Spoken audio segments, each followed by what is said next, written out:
नमस्कार मित्र। बहुत पहले की बात है। एक घने जंगल में एक संत रहते थे। वो दिन रात ध्यान करते रहते थे। वो आत्मज्ञान का खोज में डूबे हुए रहते थे। उसी जंगल में रमन नाम का एक लकड़हारा रोज़ लकड़ी काटने आता था। लकड़ी काटकर वो बेचकर अपना परिवार को वो चलाता था। एक दिन संत ने रमन को बुलाया अपने पास और बोले कि तुम रोज़ जो लकड़ी काटते हो, तुम कभी आगे बढ़ के नहीं देखते हो कि हो सकता है तुमको चंदन का लकड़ी मिले। ये सब तो साधारण लकड़ी है, तुमको तो बहुत ज़्यादा पैसा इससे मिलता नहीं है बेच के। तो वो बोला कि नहीं, मेरा दादा परदादा, मेरा पिताजी सबको यही काम करते थे, कभी किसी को यहाँ चंदन का लकड़ी नहीं मिला। तो संत बोले हो सके तुम्हें मिल जाए, तुम एक बार देखो आगे बढ़ के। तो वो लकड़हारा दूसरा दिन आकर जंगल में आगे बढ़ते गया और सही में उसको एक चंदन का लकड़ी का पेड़ दिखाई दिया। उस दिन वो चंदन का लकड़ी काट के ले आया और संत को बोला कि देखिए, आप जो बोले वही हम सुने, हमको चंदन का एक लकड़ी का पेड़ मिला, तो आज हमें बहुत सारा पैसा मिला है उससे। चंदन का लकड़ी तो ऐसे ही बहुत कीमती होता है। खुश हो गया। फिर कुछ दिन के बाद फिर संत उनको बुला के बोला कि रमन, तुमको चंदन का लकड़ी जो मिल गया, उसके बाद तुम्हारा आगे बढ़ के नहीं देखा कि हो सकता है कि आगे चांदी का खान उन मिल सकता है। तो रमन थोड़ा सा हंस के बोला, जंगल में और हमको खान कहाँ से मिलेगा। तो संत बोले कि नहीं, तुम देखो, कोशिश करो, हो सकता है मिल जाए।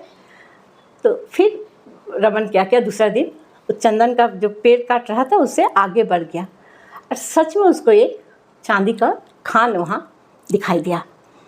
वहाँ से बहुत सारा चांदी उठा के वो ले आए। आके आराम से महीना 2-4 महीना वो गुजारा। उसको बाहर जाकर कमाने का ज़रूरत नहीं पड़ रहा था। उतना चांदी बेच के वो अपना परिवार का खर्चा चलाता था। फिर जब चांदी ख़त्म हो गया तो सोचा कि हम जाके फिर थोड़ा सा चांदी वहाँ से ले आए। अब जैसे ही संत का नज़र पड़ा रमन के ऊपर, तो बोला, रमन तुम बहुत दिन से नहीं आ रहे हो, कहाँ तुम था? तो बोला, देखिए संत जी, आपका बात सुन के हम जब आगे बढ़े थे तो हमको चांदी का खान मिला था। तो चांदी एक बार ले आते तो हमको बहुत दिन चल जाता है मेरा संसार का खर्चा, इसलिए। तो बोला, बस तुम उसी को लेकर बैठ जाते हो, तुमको और आगे बढ़ना चाहिए, हो सकता है कि सोना का खान मिले तुमको। तो रमन दूसरा दिन बोला, सोचा मन ही में कि ठीक बात, जब भी हमको संत बोलते हैं हम आगे बढ़ते हैं तो हमको कुछ ना कुछ तो सही में मिलता है। तो दूसरा दिन रमन और थोड़ा सा आगे गया तो सही में उसको एक सोना का खान मिल गया।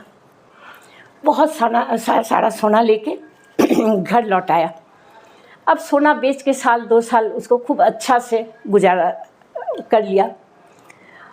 अब उसका उम्र भी बढ़ते जा रहा, इधर संत भी बूढ़ा होते जा रहा है। अब जब 2-4 साल बाद जब सोना ख़त्म हो गया, तब फिर सोचा रमन की जाए फिर देखे सोना का खान से थोड़ा और सोना ले आ रहे हैं, मेरा तो अच्छा से गुजारा हो जा रहा है। फिर संत ने उसको बुला के बोला कि रमन, तुमको जो सोना मिला उसके बाद तुम्हारा आगे नहीं बढ़ा? तो बोले, नहीं महाराज, हमारा आगे नहीं गए। बोले, आगे जाओ, हो सकता है तुमको हीरा का खान मिले। तो बोले, नहीं, हीरा का खान यहाँ कहाँ से मिलेगा। बोले, कोशिश तो करके देखो। फिर रमन दूसरा दिन आगे चला गया। जाके देखा सही में एक हीरा का खान वहाँ है। तो वहाँ से वो वहाँ कुछ देर ठहर के चारों तरफ देखने लगी कि एकदम चक चक चक चक कर रहा है चारों तरफ। उसको बहुत अच्छा लगा। वो बहुत देर तक उस जगह को निखरने लगा। फिर बहुत सारा हीरा लेकर वो लौट आया।